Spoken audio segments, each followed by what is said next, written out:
How to use the chord trigger MIDI effect in Logic Pro X. We're going to create a new instrument layer, choose a piano or an instrument of your liking. We're going to go to our MIDI effects here and choose chord trigger. This is a hack and a cheat code for anyone that doesn't know how to play chords yet or take 3 keys of a chord and arpeggiate them into creative formats or melodies. This is for you. So we do see how the chords are assigned, and we do have the option to go into all kinds of presets to tune this to how you want it to react to you pressing various keys. We're just going to keep this simple though. I'm going to record a little loop of me going over 3 chords. 1, 2, 3, and...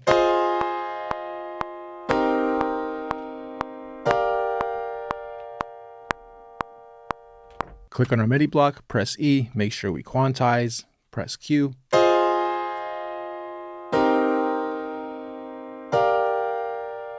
It's that simple. And in the next lesson, I'm going to teach you how to destruct this into creative patterns and melodies using just these 3 notes. And that is how you open and start to use the chord trigger in MIDI effects using Logic Pro X. Next lesson.